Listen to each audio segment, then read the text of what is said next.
non-Muslim translation of the Quran that even says Allah is a deceiver? And if it doesn't, why doesn't it? Because if it means deceiver, why do the non-Muslims, Aubrey, Dawood and Jadawood, who else? Palmer, Rudy Parrott, why are they not translating like that? The deceiver. You should ask yourself this big question, because they know the makr can have two different meanings depending on how it is used, praiseworthy or blameworthy. Usually, when the Quran describes these plans and devices and plots of the non-believers, it is clearly from the context they're scheming something bad. That is why they're trying to do an evil plot. But when Allah is saying He returns their plot back on them, it's something that is good, because Allah is overcoming their deception, their trick, their plan, their device, their scheme. He's totally dismantling it. That's why Allah is the best of the planets. Why Allah needed you to fight for Him while He could destroy any wrongdoer? Allah gives people the opportunity to repent. Allah doesn't force people to believe. Allah doesn't force people to change. No, Allah doesn't force people. No, Allah doesn't force. No, but it looks like Allah has been forcing through Muhammad that people change and come to Islam and all that. No. It's my friend. It's been for the last 1400 years. Yeah, it's been genocide after genocide by you Muslims. Okay. Yeah, I find including I'm from Iran, but my from an Armenian Assyrian family. Okay. In Egypt, in Lebanon, in Syria, were there Christians living side by side for thousands of years? 1,000 years? No, exactly. Yes, they have been. Now you're not talking properly. Hold on. All the Christians now living in Egypt, living in peace. Every day our church has been burned. One second. Our people being Are there still Christians in Egypt? Yes. Why are they not all killed? By Muslims? All killed? By Muslims? Because they've been protected by the secular government. Otherwise we would have been wiped out. The secular government is only recent, right? The secular government is only recent. What do you mean? These are recent secular governments. What about before? For hundreds of years. Why did the Muslims protect them? Before, listen. For example, we got let's give you an example of Pax of Umar, for example, yeah? It's a forgery. What? It's a forgery. Pax of Umar is a forgery. The one that we have is a forgery. Have you read scholarly works on it? Pax of Umar is non-existent. Basically, it's a forgery. I didn't say non-existent. The one that we have, according to the scholars, is a forgery. It's not the authentic document. Anyway, what I'm saying is this. This is a different matter. Christians have been living in Middle East, Egypt, Syria, side by side for hundreds of years, protected. And you're saying Muslim came and they forced them to change their religion? I lived in Iran 2 weeks ago, right? One of my old churches closed down by the government. They brought the crosses down. That's today. Right? That's today. Today? Yeah. No. It's not definitely not today. That's not 400 years ago, is it? No. That's not 1,200 years ago. That's not 800 years ago. We are talking about a time where people today are oppressing other minorities, isn't it? We know that. People are oppressing Muslims, people are oppressing Christians, people are oppressing X, Y, and Z. Like how Muslims are being oppressed in Burma by the Buddhists. Yeah.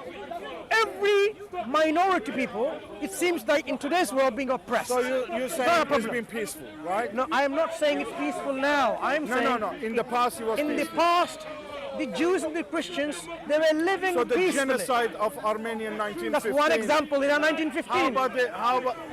How about the Assyrians? 1933 to present now. Give me examples from the first 800 years where Muslims were massacring Jews and Christians. how your army came to Europe. Excuse me. No, hold on. Can you give me examples of how Muslims were massacring the native Jews and the Christians for the first, say, from 200 years to 800 years? That time period. I'm giving you 600 years of history. Tell me, where? Well, You can't find it, my friend. no. I know. It doesn't I know. exist. Listen. I haven't digged into that period. Yeah. You know why I'm saying I this? haven't digged Because into that's the that period. early periods of Islam where Yeah. Islam was being implemented. Yeah. Later on, in the Middle Ages or later, Muslim rulers themselves became corrupted. And some of the Muslim rulers didn't even oppress only non-Muslim the time of minorities. Muhammad They oppress Muslims too. Did Muhammad said, I would leave any Jews and Christian in the Arabian Peninsula except Muslim. No. There's a reason why every messenger that comes, they will obliterate any forms of idol worship whatsoever, because that is the plan of God, to uproot idolatry. If now God allows Christians are idolaters. Listen. If now God allows, if God allows idolatry, worship of other than God, and shirk. one of your friends, just like he was shouting. He looked at my cross, and you're looking at my cross. He said, yes, because you're worshiping idol. How about you? Are you kissing the black stone? Are you going around the Kaaba? I'm not saying you're worshiping the cross. You didn't. But do you know how many times I've been told? Speak with them. Do you know how You're many speaking times? to me. No, I can't speak for them. When you're speaking to me, what I'm saying is, when people associate a partner with God, Quran says the heavens and the earth is about to shatter, asunder, destroy. That's how bad it is to assign a son to Allah. But the thing is, we don't actually do any partners with Allah. We worship one God. Do you say Allah has a son? Listen. Do you say Allah has a son? Listen, you see, what it is, you just pick. Not picking. Right? No, hold on. But do you read what's the story behind that? Do you read what's behind it? Story of what? Do you read the philosophy of it? Of what? No, you don't. No, You what? just What? pick Sorry. up. No, listen. No. No, Of listen. what that I haven't read? Listen, what you haven't read is not what you haven't read. What you're not reading it, or you don't, sort of understanding it properly, right? Right? Like what? What God, you're talking about? God, the God we believe, He comes on earth. He does anything He wants. He got the power to do anything, right? Even to become non-God. Right? Even to become what? Are you suggesting God has power to become non-God? Jesus was basically a flesh who got, we say Son of God. This is what I'm saying. It's a long philosophy. I cannot sit and explain to you in 2 minutes. But even within this philosophy, as Right. you realize, it's something saying be God sacrificed. became non-God. God becoming a human, meaning God become non-God. God came as a human many times on earth, right? Did He speak to Abraham as a human? No. No? No. So who are those people actually came and talked to Abraham? Who? The two angels and God came to Abraham. No. God never came to people to No. tell the people I like a human being. If you want to refer to your Quran, then I cannot argue with you. Yeah? But we got two books, the Old Testament and the New Testament, right? Not one, but two arguments that it happened what happened, right? But you Muslims, you just stick to Quran and say nothing else, and this is what I believe. Take it or What leave did it. God say to Abraham? How many gods there are? You just argue. I'm not arguing because you're not trying to engage. Did you're arguing. God tell Abraham that he has a son? Did God tell Moses that he has a son? Did God tell Noah that he has a son? Never. So this kind of belief is an insult to God. You saying God didn't Did tell God Abraham tell that Abraham you're that going to have a son? Did God tell Abraham he has a son? Where did God tell Abraham that God has a son?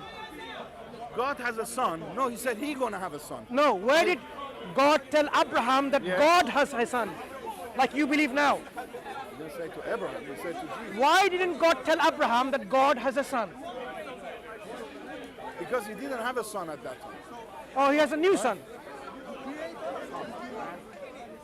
What do you mean you have a new? You listen. You said he didn't have a son then. That means what? God then had a new son?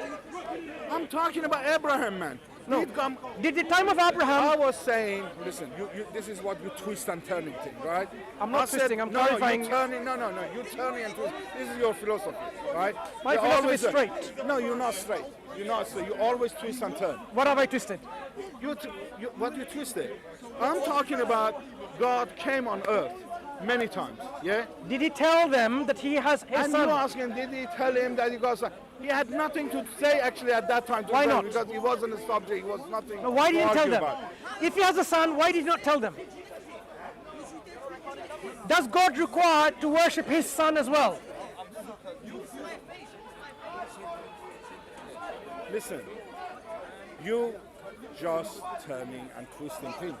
Right? I'm not twisting, my friend, anything. No, you're doing it. If you believe God has a son, he should have told all his prophets and messengers, should he not? Imagine Abraham the prophet in the day of judgment. He stands in before of God and he sees God as a son. He will faint and says, God, what is this? You never told me. You took me as your best friend, Khalil, and you did not tell me that you had a son. He would faint. This is serious, my friend.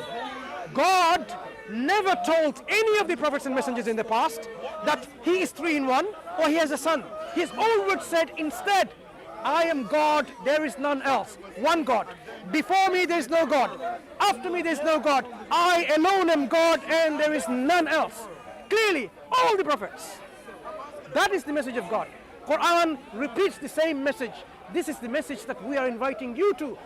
Forget worshipping God with the Son and say God is a 3 in 1 or God has a son. God is one and absolute, al-Ghani, free from all wants. He doesn't even need a son. To have a son is an imperfection, is an insult to God.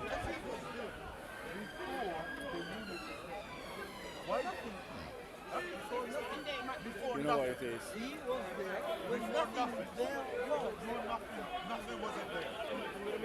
Oh, we're going to go. Say something and then we have to go. No, you were going to say something. No, please. No, you had something to say. No, honestly. Because unfortunately I'm not really sort of deep into that sort of level to actually, I haven't been sort of this kind. I'm not a scholar, I'm not sort of it. But what I know is Jesus actually, when he was persecuted, he said, before Abraham, I am, and that I am is the title of God actually, when even Moses asked him, so why? He said, I am. If you study this subject on this issue, the Jewish people at that time, they said, you're not even 50 years old. How would you have met Abraham? And from that he said, before Abraham was, I am, meaning I was there. It only tells them that he was there, not because that he was God. He's not using the word I am as a name of God. In the New Testament, Jesus never uses the name of God I am. Never, not even once. You will not find it in the New Testament. Never. Kurios, that is used, but never Yahweh, which is supposedly the name of God.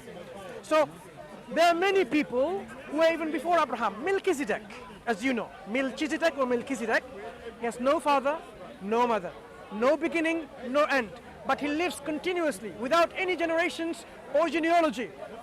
Contemporaneously with Abraham, he was there. Abraham gave 1/10 of his wealth. So this man has no beginning, no end. It doesn't make him God. He was there without a beginning. It doesn't make him God. This is just some kind of words the Bible uses. You have to be careful in what you read. Read the Quran and see what it says about Isa alayhi salam. Maryam, the mother of Christ. We have a whole chapter in the Quran called Mary. Whole chapter. Okay? Take care, man. Talk later. Okay, take care.